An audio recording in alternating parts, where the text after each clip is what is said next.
So it's the Love and Hip Hop, New York, Season 4, Episode 12, All Good Things, Review, Recap, and Opinion by Meat Magazine. Now this is the finale episode, and it was so good. The episode starts out at the dog store in Midtown New York City. We see Erica Amina walking into the store by herself, and I automatically think to myself, wow, it must be cleaning day for Sin. But nah, when she walks in, Sin is in there holding a different bitch. I mean, I've heard of babies having babies, but this is the first time I saw a dog have another dog as a pet. Is that racist? The crazy part about it is that Erica refers to herself as the dog's daddy. So any women's rights groups out there can shove it up their asses because she called herself a bitch. And what makes everything even crazier is that Sin called Erica a bad dad. So that means that Sin is also calling Erica a bad mother. Not my words, Erica.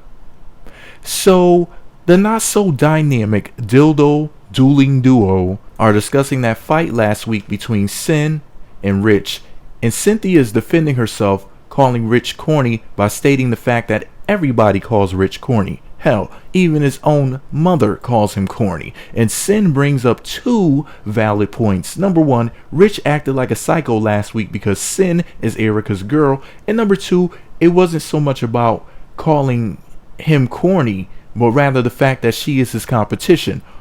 Also, she said that she is surprised that the thirsty idiot could be a good manager considering the fact that he flips out every time an artist does something that he doesn't like. And in a nutshell, Sin plans to be nice to Rich for now. In our next scene, we visit J. Tami Shoes in Paramus, New Jersey. Yandy and Tara are shopping for shoes, and thank God Tara has on plenty of makeup. I got sick watching last week's episode. You see, in episode 11, Tara was coming back home from jogging, and she had on no makeup, and her hair wasn't done. And I just sat there for a minute like, is that one of Peter's other bitches? I didn't recognize her. So thankfully she had mercy on my eyes, my stomach, and my soul this scene. So Tara is telling Yandy that she is trying to move on from Peter's legendary pipe game. And Yandy, like all crappy black women, has a BBA degree. And then that's a degree in bad bitch advice. I mean, just look at how Yandy had Tara dressing a couple episodes ago. So anyway, she lied to Tara and tells her that she has it all together and she would be every man's dream.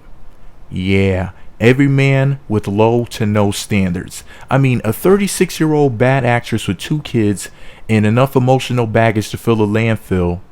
A crazy dirty feet ex-boyfriend who is married yet willing to climb through her window in the middle of the night.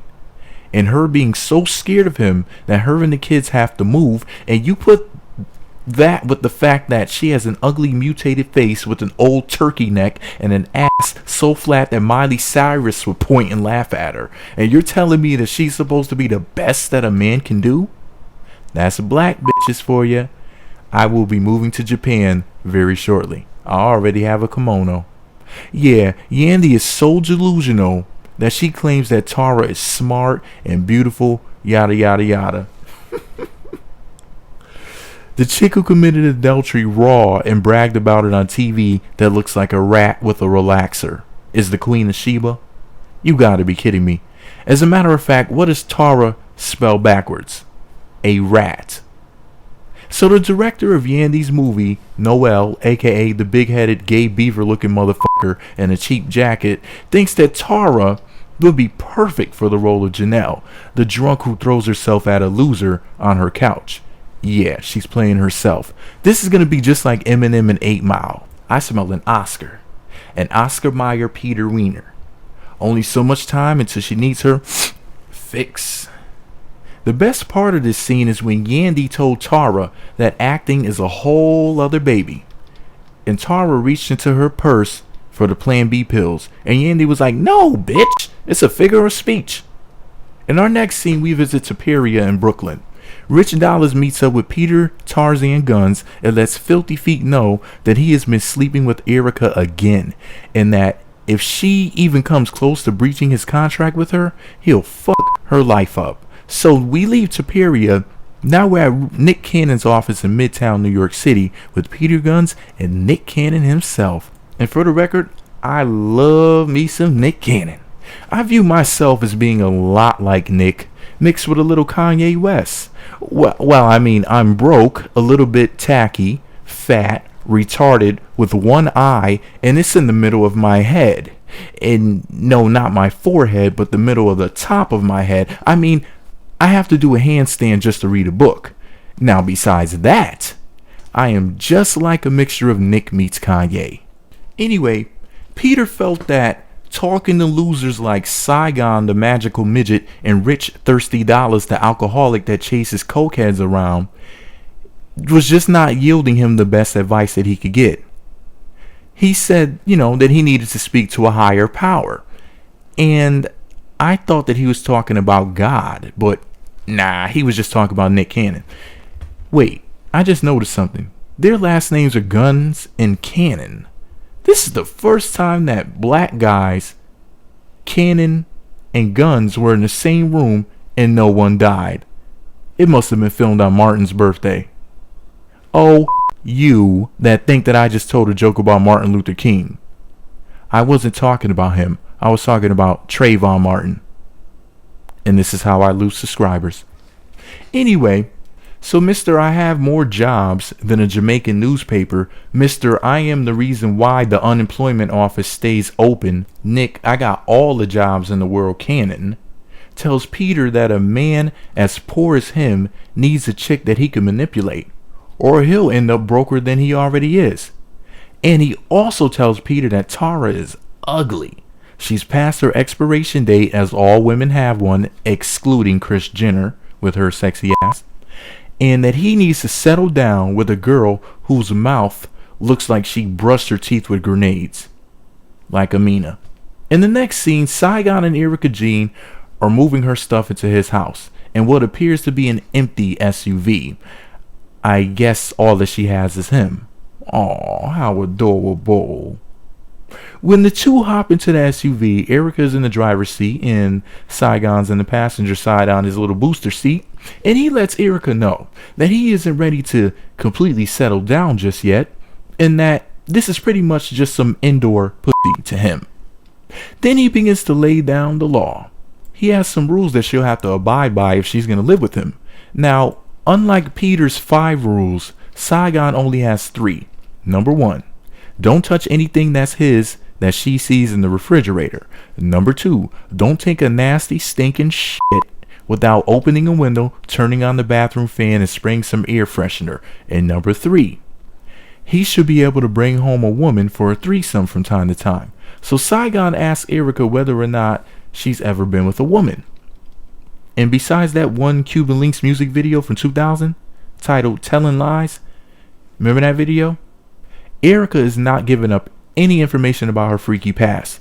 After all, the thought of it brings back horrible memories with a capital whore. You see, she lost that tooth in the middle of her mouth eating pussy. So she pauses and has to think for a minute, because as a woman who is caught up in a conversation that she doesn't want to have, she has to dig deep and figure out a good enough lie. So the lie that she chooses to tell is, quote, I don't know if I've ever been with a woman, with extra emphasis on the word been. Saigon knows women well enough to know that her awkward pause when he asked her that question means yes. You see, Erica is trying a female Jedi mind trick on Saigon by pretending that she doesn't know what he means when he says been with a woman. If this subject ever comes up in the future conversation, she can always say, well, I thought you meant been as in a committed relationship. I didn't know that you meant fucking. She knew exactly what he meant. Anyway, Saigon goes on to ask Erica about the potential of them having a threesome, and Erica pretends that she thinks that he's just joking. Now, first of all, you've been with women, so just tell him that you'll pick the girl. But I don't think she wanted to say it on TV. She then had the nerve to say that Saigon is a good man. You know, when he isn't throwing her bag and calling her a fake butt having bitch and blaming her for making babies retarded. Anyway, despite his request for newer and tighter vagina for the sake of their child, little B, she will try to tough things out and make things work. I just wish that they'd admit that this baby is a product of a one-night stand. I mean, how the hell do you plan to have a baby with a stranger? Yet when Erica mentioned marriage to Saigon in this scene, he just smiled and turned his head and was like, she's delusional. Then he stuck his head out the window like a dog. She should have pushed his little ass out. Now we're at Perlu in Queens, where we will be treated to a live Erica Mena performance. But we have to catch up with Tahiri and Rich Dollars first.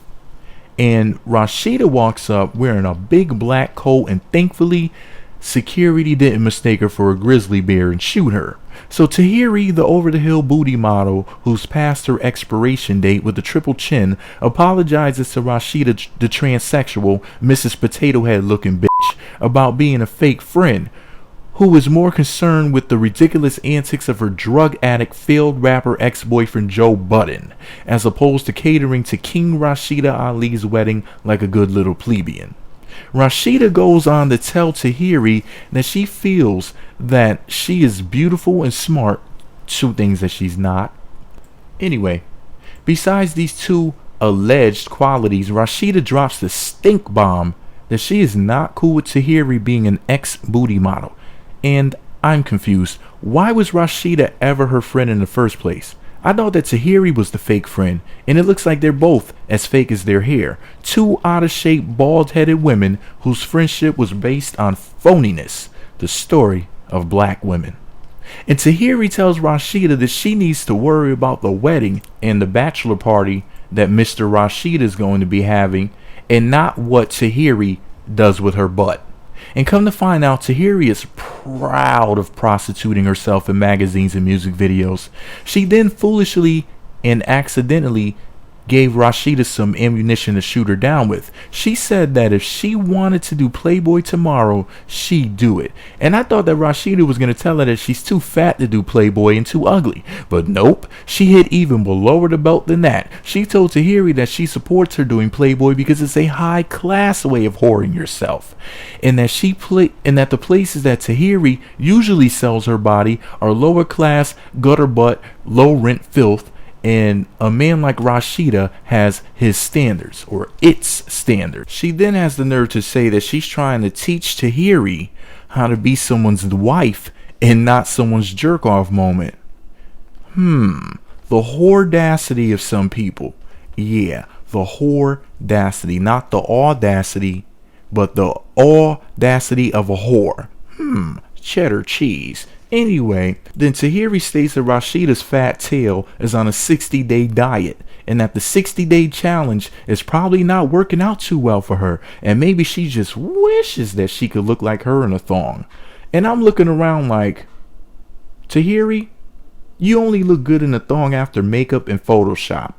So stop using twerking as an exercise and go vegan, cut the junk food out, and work out in the gym. You don't have the genetics to eat those tortillas or whatever it is that you're polluting your body with anyway. Rashida tells her that she's a whore and that people jerk off to her, but will never marry her. Jerk off to Tahiri? Well, I won't be marrying or jerking off to such lower class trash as Tahiri. She disgusts me. She honestly has no redeeming qualities, and the fact that she's proud of having no redeeming qualities makes my skin crawl. Oh well, at least she didn't have children with Down Low Joe. The truth is that Tahiri is a whore, yes. No man in his right mind would ever want to marry her, yes. Rashida is fat and needs to lose weight, yes, but then again so does Tahiri. But fat black bitches always want to call someone else fat, so to me this is pure comedy. Now the craziest part about the whole argument, this whole stupid ridiculous argument, is when Rashida tells Tahiri that she drives a BMW and Tahiri drives a Jeep.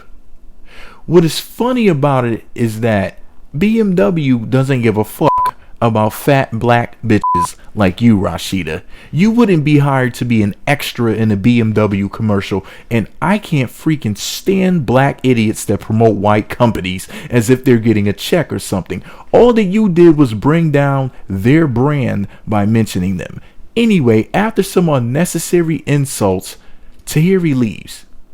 So Rich and Rashida Ali are sitting down talking, and Sin Santana pops up wearing a fur vest.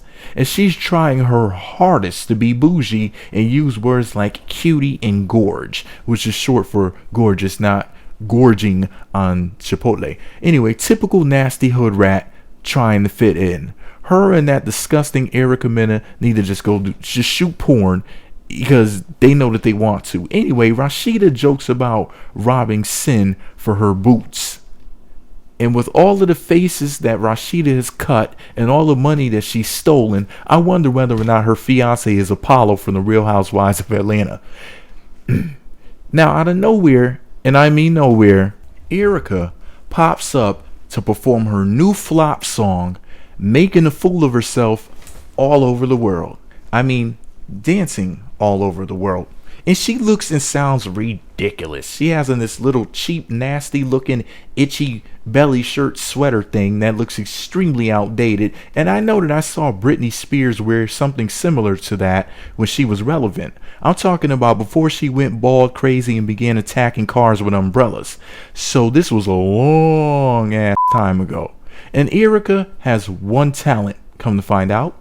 And that's the talent of lip syncing. Yeah, Erica might be Jennifer Lopez in the booth. And yeah, she might dance stiffer than Bruce Jenner's face watching a scary movie. But she sure can lip sync.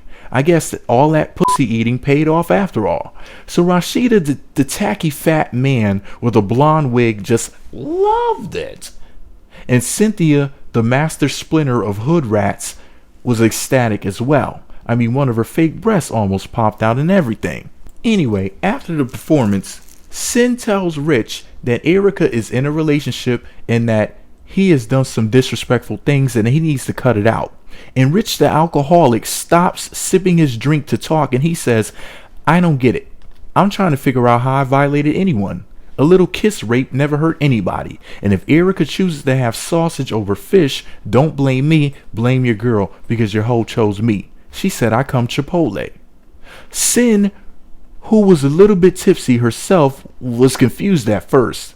But then when she realized that J-No was cheating on her, she jumped up out of her seat and ran to find Erica. I mean, I haven't seen a fat Mexican move that fast since the night that George shot Trayvon.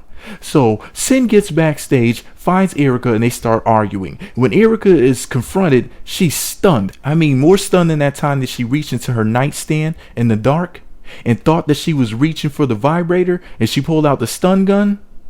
Yeah, I mean, shocked for real, for real. And Erica attempts to run out of the room and like stall for a minute instead of just talking with Sin. So Erica tries to get out of the room and find Rich, and Sin pulls her back in the room and said that Erica was about to go out there and talk her shit, then defend Rich tomorrow and basically manipulate the whole situation and keep the love triangle going. And Sin is ready to move on because she's tired of it. About time. So when Erica leaves the room and confronts Rich and lets him know that him ruining her dream night is foul and asks him to just admit that he doesn't care so that she can stop caring as well. Now at this point, Erica claims to be done with Rich and lets him know that the drama is just too much for her. Rich claims that Erica not only keeps telling him that she loves him, she called him to hit it a couple days ago. So Erica leaves Rich and goes to argue with Sin, and in the middle of Erica and Sin screaming at each other, Rich storms in the room and starts acting extra light-skinned. He points at Erica and screams at her, and points at Cynthia and screams at her too, and he's calling them bitches and everything. To make it all worse, he threatens to leak nude photos of Erica Mena. I mean, it's not like that would hurt her career or anything. I mean, I think it would help her. I mean, it would introduce her to millions more people around the world, and I bet she looks fantastic naked. So anyway, Erica is through with Rich using her for the moment. We all know that she'll be back screwing him again. They have officially become the top storyline of the show, and they'll be together in season 5, one way or another. The scene ended off with that desperate, pathetic slut Erica claiming that Sin and Rich can both go because she wants to just be by herself. Yeah, right, heifer. In our next scene, we visit Tika in Murray Hill, New York City. We're catching up with Peter Guns and Amina Butterfly. Pretty much their conversation was the same old BS, and they are trying to figure out whether or not Peter is going to grow up and live in the same house as his wife like a normal couple. These two are pathetic. And if I hear that lispy bitch say the word husband one more goddamn time, I don't care how pretty she is or how talented she is or how I beat it to sawdust. Her uttering the words, my husband, drives me freaking crazy. So stop it, damn it. The other thing that nauseated me about this scene is Peter's hat. Peter's hat looks like one of those old Nintendo games. You know, the cheap little 8-bit games where you're controlling the spaceship and you have to shoot the other spaceships and aliens with the little dots. Yeah, just like that. Thankfully, he only wore it for one scene in the whole season. Anyway, now we're at 5th Avenue in Flatiron, New York City. Yandy, a big black guy, and a Jew woman are on a roof. And I'm scared for her because the last time I saw a hook nose on a roof with a big black bowl, he flew a kike. Yup, he pushed her and her yarmulke right off the roof. Mashugana. And this is why I don't allow my children around blacks, especially the fat ones. Anyway, Yandy Tart is running a fundraiser event for children, for a children's charity. And no, not for her kids. We all know that they ain't got no daddy. I mean, even if he comes out of jail, his asshole is going to look like Amina Butterfly's mouth, hanging and crossing. So just when the conversation about the charity starts to get interesting, Yandy receives a call from Wolverine. I call him Wolverine because that's her ex-man. I mean, surely sooner or later, Yandy will wise up and move on to my dick. I mean a better guy. Come on, Yandy. You know that your cat is lonely. You know you want me to bust some nuts in that ass. I know by now, that little pussy is so tight, she could sharpen a pencil with it. Call me Yandy. Anyway, Yandy loves charity. That's why she's with the guy in jail.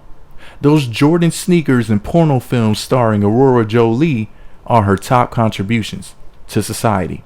So anyway, Yandy told him to keep his mind right and his asshole tight because she doesn't want him coming out of jail with TBS, tunnel butt syndrome. So now we're visiting Starlet's Gentleman Club in Queens. Erica has to go motorboat Cynthia and convince her that all that she needs is her. This is of course after she said that both Cynthia and Rich could go and get out of her life. Erica claims that she's not still screwing Rich, and she has the audacity to tell Cynthia that it was her night and Cynthia and Rich ruined it for her. And Sin went the fuck off. She was yelling and screaming and carrying on. I mean, you know how Latinas are. It was intense. She told Erica that she didn't ask to be in the relationship that they are in, and she is sick of Erica opening her legs all around the world. Erica tries to do the infamous Minna face grab and hypnotize Sin, but it didn't work. All of the, I'm not trying to hurt you, look into my eyes, I swears, in the world just didn't work this time. Forget all of that. I just want to know this. Seeing that Cynthia Santana has the biggest breast since the Statue of Liberty, when she is in that little Honda with the other 22 family members or so of hers, I bet her cousin and them play David Copperfield. I mean, I'll never forget that time in the 6th grade when the 2 little Puerto Rican boys told me that they would fuck their own sisters. I mean, now why would they say that? In their words, pussy has no face. I will never forget that. And yes, that actually did happen. No kidding. So now we're at Oz Studios. K. Michelle is getting prepared for the next leg of her tour. And she's singing about how you can't change a man and you can't force him to commit. You can't raise a man. Tara and Yandy walk in and sit down and begin talking with her. And Tara says that the more she listens to the album, it's almost like K. Michelle wrote it for her. Every single song. Then Tara says, how does she know? Well, she knows because black bitches like you are all connected to the same brain. You think with your genitals, and for whatever reason, you religiously believe that the only way a man can satisfy you in the bedroom is if he's a loser in the areas of life that are actually important, such as responsibility, kindness, attitude, temperament, compatibility, and all the other good stuff. Now that stuff doesn't matter now, does it? What does K. Michelle always talk about? Big penises and her woo-ha! Stereotypical black bitches, I tell you. Anyway, I found out something that I didn't know. Come to find out, K. Michelle had a son. Wow. So Tara, Yandy, and K. Michelle really are all statistics.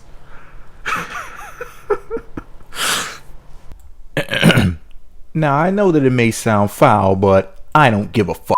These idiots chose to be with drug dealers, gunslingers, woman beaters, cheaters, and Peter.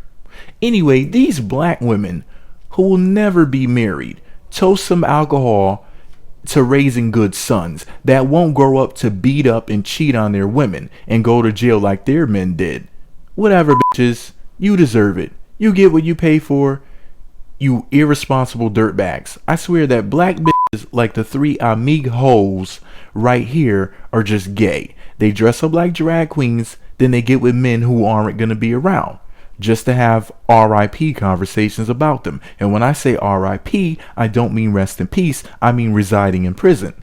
As long as there are single Asian women alive, I have hope to have children. I'm going to have me a little Tigger Woods, I tell you. Anyway, in our final scene, we get to have a little glimpse into what the cast has been currently up to. First up is Yandy. Her story reminds me of that song we used to sing as kids. You know, the one about kissing in a tree?